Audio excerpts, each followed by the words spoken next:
हम ऐसी जगह खड़े हुए हैं जिसका संबंध वैदिक काल से है और ऐसी महान घटना से है जो ये संतों की भूमि है और ये ऐसी महान घटना से है जो आज भी हमारे दिलों में बसी हुई है। जो है ये यहाँ पर जो मैं खड़ा हूँ, इधर तो सीमा मेरठ की समाप्त होती है।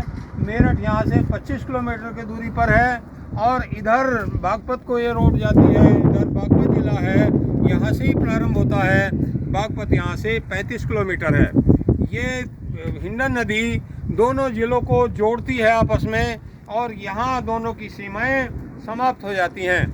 ये हिंडन नदी में अविरल धारा प्राचीन काल से बहती चली आ रही है। तो आप देखिए ये हिंडन की अविरल धारा किस गति से बह रही है और ये वैदिक काल की नदी है और वैदिक काल से अविरल इसी तरह से बहती चली आ रही है। तो हम आपको सब यहाँ का दिखा रहे हैं किस तरह से क्या वातावरण है। यहाँ पर ये ऋषि मुनियों की भूमि है। इधर जो मैं दाहिना हाथ कर रहा हूँ अपना, ये दाहिने हाथ की तरफ परशुराम जी और उनके पिता जमदग्नि ऋषि और माता रेणुका जी का आश्रम था और इधर बाएं हाथ की तरफ वाल्मीकि जी का आश्रम था और उसका संबंध यहाँ पर इस स्थान का संबंध माता सीता से जुड़ा हुआ है। अब ये जगह है, ये पूरा क्षेत्र कदली वन से घिरा हुआ था। यहाँ बहुत बड़ा वन था, पूरे इलाके में वन ही वन था और आज भी आप देख सकते हो कि वन की झलक आज भी है यहाँ पर। जो है आप इसे देख रहे होंगे। जो है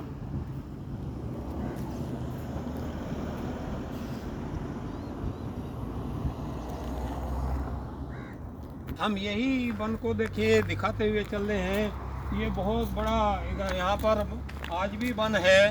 तो ये धीरे आप आगे तक देखोगे तो ऐसी जो है यहाँ पर जो है बहुत दूरी तक जो है ये चला गया है। वाल्मीकि ऋषि के यहाँ खड़े हुए हैं सड़क पर जो है और यहाँ पर ये गेट बना हुआ है और इस पर लिखा है सीता सती स्थल पंचमुखी नागेश्वर महादेव। ये सब जो है आगे चलकर हम दिखाएंगे। यहाँ से करीब 1 किलोमीटर की दूरी पर है वो, लेकिन गेट यहाँ इसलिए बना हुआ है कि ताकि जो है आने वालों को सुविधा हो जाए। अब हम वहाँ पर जहाँ वाल्मीकि का आश्रम है उसके लिए चलते हैं। आइए हम जो है साथ चलते हैं। यहाँ से 1 किलोमीटर की दूरी है। दोस्तों अब हम आ गए हैं वाल्मीकि आश्रम पर। देखिए प्राकृतिक छटा में ये आश्रम है और ये ऊंचे टीले पर आश्रम बसा हुआ है। अब हम इसको दिखाते हुए चलते हैं इधर, इसका प्राकृतिक दृश्य आपको, और इसके साथ साथ हम आपको वाल्मीकि ऋषि के बारे में भी कुछ बताना चाहते हैं। वाल्मीकि ऋषि जीवन के प्रारंभ में एक डाकू थे और वो डाकू अपनी मर्जी से नहीं बने थे। उनको डाकू बचपन में उठाकर ले गए थे और उन्होंने उसको डाकू बना दिया था। इस जंगल में, क्योंकि यहाँ बहुत बड़ा जंगल था, वन था, तो ये लूटपाट कर रहे थे। नारद मुनि यहाँ से गुजर रहे थे तो नारद मुनि ने, रत्नाकर नाम था उनका, ऋषि वाल्मीकि का बचपन का नाम रत्नाकर था, उनको नारद मुनि को पकड़ लिया लूटने के लिए।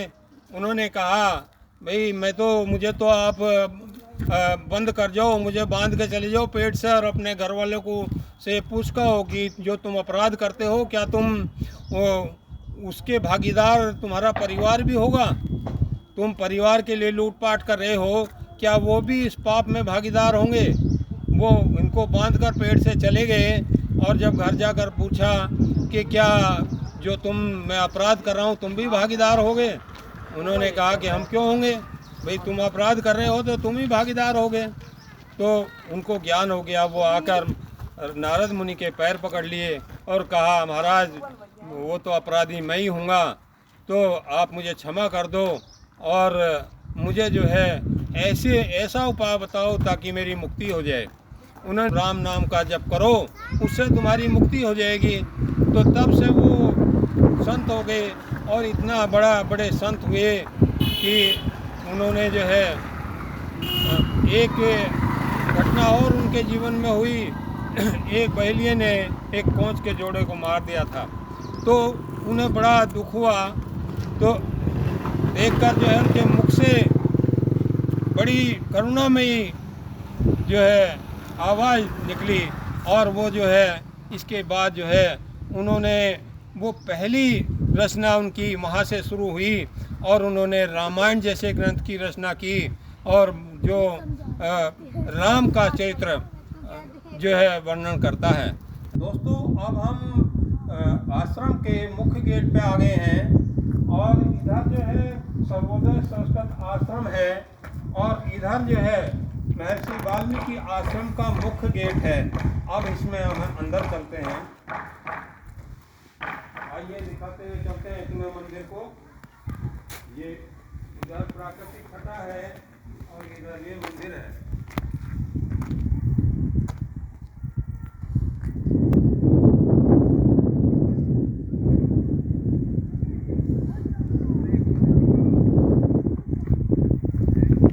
अब हम ऐसी जगह खड़े हैं, देखिए इधर मंदिर की छटा प्राकृतिक दृश्य में दिखाई दे रही है, और इधर जो है हिंडन नदी का ये बिल्कुल किनारा है जहां हम खड़े हैं, और यहाँ से हिंडन नदी बहती हुई दिखाई दे रही है।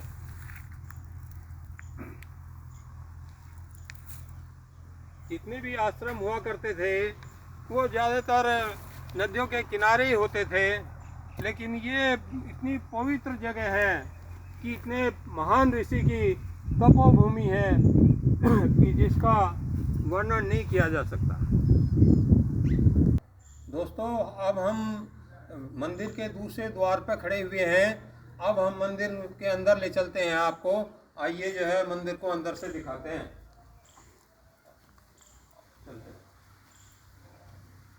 ये मंदिर का बरामदा है।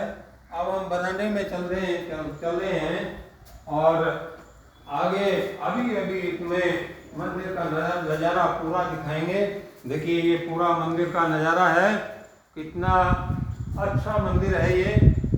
तो यहाँ पर यहाँ के सबसे बड़े मंदिर पंच नागेश्वर मंदिर के सामने मैं खड़ा हुआ हूँ। देखिए यहाँ पर जो है अंदर से भी मैं तुम्हें दिखाता हूँ शिवलिंग को जो है, और यहाँ पर मैं अभी ऊपर चढ़ रहा हूँ। आइए जो है, और यहाँ पर अब मुख्य मंदिर जो है मैं घुस गया हूँ, और मैं शंकर भगवान के सामने खड़ा हुआ हूँ, और मैं शंकर भगवान को प्रणाम करता हूँ। और यहाँ पर जो है आकर मुझे ऐसा लगता है कि बहुत शांति मुझे मिल रही है। दोस्तों, मैं इस स्थान को दिखा रहा हूँ जहाँ पर लव कुश का जन्म हुआ था। देखिए कितना महत्वपूर्ण स्थान है। जो लव कुश जन्म स्थल के सामने में खड़ा हुआ हूँ, अंदर माता सीता है, और इसी के बराबर में जो है लव दिखाई दे रहे हैं। तो अब मैं शिव पार्वती के मंदिर के सामने खड़ा हुआ हूँ। देखिए शिव पार्वती की कितनी सुंदर यहाँ पर मूर्ति बनी हुई है। आप भी देखिए इसको जो है कितना अच्छा लग रहा है मुझे तो यहाँ आकर जो है। तो अब मैं वाल्मीकि ऋषि लव और कुश को शिक्षा दे रहे हैं। मैं तुम्हें वो सीन दिखाता हूँ। देखिए प्राकृतिक दृश्य में पीछे पेड़ का वो बना हुआ है, और ऋषि मुनि प्राकृतिक दृश्य में ही शिक्षा देते थे पेड़ों के नीचे। वही दृश्य यहाँ पर दिखाई दे रहा है। शनिदेव का मंदिर है। आप देख रहे हैं कि यहाँ पर जो है ज्योति जल रही है अंदर।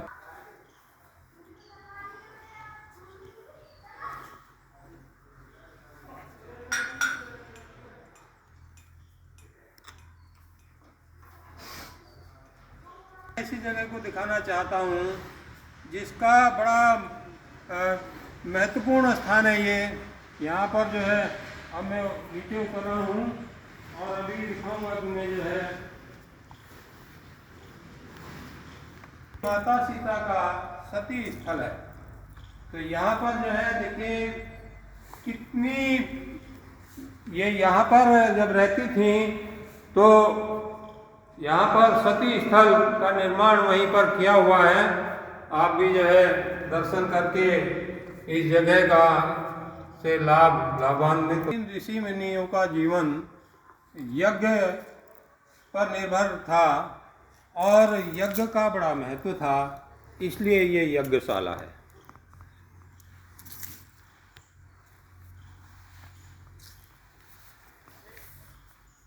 के सामने मैं खड़ा हुआ हूँ, ये दुर्गा का मंदिर है, लेकिन मैं अंदर से नहीं दिखा सकता, ये बंद है। दुर्गा मंदिर को मैंने खुलवा दिया है।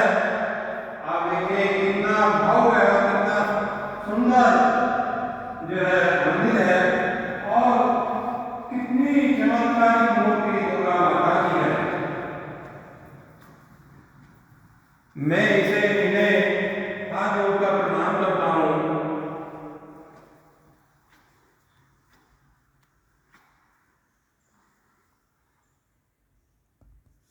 एक दूसरा मंदिर है, इसमें शिवलिंग बहुत प्राचीन है और मैं इसे आपको दिखाता हूँ।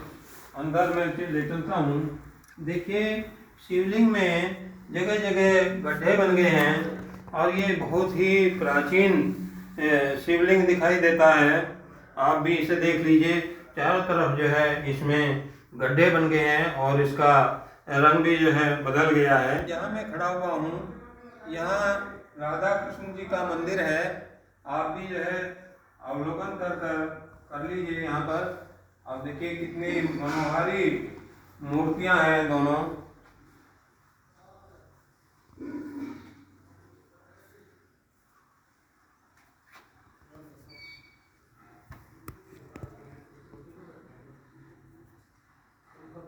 तो हमारा गांव यही है, पास में कुराली है। अच्छा अच्छा। हाँ जी, वहीं के रहने वाले हैं। बड़ा आप अपने दोस्त यारों को दिखा रहे हैं। हाँ जी, हाँ जी, हाँ बहुत जी। आप हमें ये बताने की कृपा करें कि ये मंदिर जो है आपका है और हम सबका है। यहाँ पर ये ऐसी भूमि है जहाँ पर इतिहास जुड़ा हुआ है इस मंदिर से। तो आप सीता जी के बारे में कुछ बताएं तो हमें अच्छा लगेगा। जब भगवान राम जी लंका पर विजय प्राप्त करके अयोध्या में पुनः वापस आए हुए हैं तो उनका राज अभिषेक हुआ जी। तो वहाँ पर राज अभिषेक होने के बाद जी। कुछ केवट समाज ने जी ऑब्जेक्शन उठा दिया जी कि 14 साल लंका में बिता करके सीता माता जी कैसे पवित्र हो सकती हैं। जी जी दूसरे के धरोधर में रही हैं, जी। दूसरे के राज्य में रही हैं, जी, जी, वो कैसे पवित्र हो सकती हैं, जी। इसका प्रमाण बताइए। जी तो जब ऐसी आवाज उठने लगी जी तो फिर एक राजा का कर्तव्य होता है कि अगर उसके राज्य पे कोई उंगली उठाता है तो उसे फिर देखना, न्याय करना चाहिए। तो इसलिए उनने एक राजा की तरह न्याय करा। उनने अपनी प्रजा को भी घर समझ करके प्रजा के लालछन लगाने के बाद उनने उन माँ सीता को एक प्रजा के रूप में देखा और उनको त्याग किया। पर त्याग करने के बाद राम लक्ष्मण जी महाराज छोड़ने आए तो फिर यहाँ पर उनको छोड़ दिया गया। छोड़ा फिर यहीं पर वाल्मीकि आश्रम पर माता सीता ठहरी और फिर यहीं पर उनका लव कुश का जन्म हुआ। यहीं पर उनने अश्वमेध यज्ञ घोड़ा पकड़ा, यहीं पर युद्ध हुआ, फिर यहीं पर माता सती हुई। बहुत बहुत धन्यवाद। बहुत मैं एक दो बात कहना चाहता हूँ माता सीता के बारे में। माता सीता को भगवान राम ने नहीं छोड़ा था। जब केवट समाज या धोबी वो जो है लांछन लगाने लगे तो राजा का दायित्व था कि वो न्याय करे, लेकिन वो इस बात से दुखी थे कि निर्दोष सीता पर जो है लांछन लगाया जा रहा था। उन्होंने अपनी मर्जी से उन्हें नहीं त्यागा। सीता जी को जब ये पता चला कि इस तरह से महाराज राम जो है वो दुखी हैं, तो उन्होंने पता किया कि उस दुख का कारण क्या है। इसके बाद जो है माता सीता ने खुद निर्णय लिया कि जब महाराज राम जो है दुखी हैं और उनका कर्तव्य है कि प्रजा में उनके प्रति यदि कोई दुर्भावना पैदा होती है अपने राजा के प्रति, तो वो अच्छा नहीं रहेगा। और मेरा मानना यह है कि माता सीता ने खुद ही निर्णय लिया था कि मैं जो है राम से अलग हो जाऊंगी, और इसलिए जो है राम जो है मैं मर्यादा स्थापित करने में बाधा हूँ, इसलिए उनका खुद का निर्णय था कि मैं यहाँ से अलग हो जाऊंगी। तो भगवान राम को मर्यादा स्थापित करने में कोई बाधा नहीं आएगी। माता सीता और राम वो कोई साधारण व्यक्ति नहीं थे, वो तो भगवान थे और माता सीता देवी थीं। तो ये कल्पना करना कि नहीं उन्होंने वो छोड़ दिया था और वो वहाँ ऐसा नहीं करना चाहिए था, नहीं, वो तो मर्यादा पैदा करने के लिए यहाँ अवतरित हुए थे। दूसरी बात मैं ये कहना चाहता हूँ कि लव कुश का जन्म ऐसे दृश्य में यहाँ हुआ कि ये सब प्राकृतिक दृश्य है यहाँ पर। तो मेरा ये मानना है कि प्राकृतिक दृश्य में प्रकृति की गोद में रहकर जो बच्चे बड़े होते हैं, पलते हैं और एक अच्छे गुरु के निर्देशन में शिक्षा प्राप्त करते हैं, तो लव कुश ने ऐसे ही वातावरण में शिक्षा प्राप्त करके भगवान राम की पराजय सेना को भी 2 बच्चों ने हरा दिया था। तो इतनी शक्ति प्राप्त हो जाती है जब हम जो है शुद्ध वातावरण में और अच्छे गुरु के निर्देशन में शिक्षा ग्रहण करते हैं। अंत में मैं सीता माता को प्रणाम करता हूँ और उनके त्याग को नमन करता हूँ।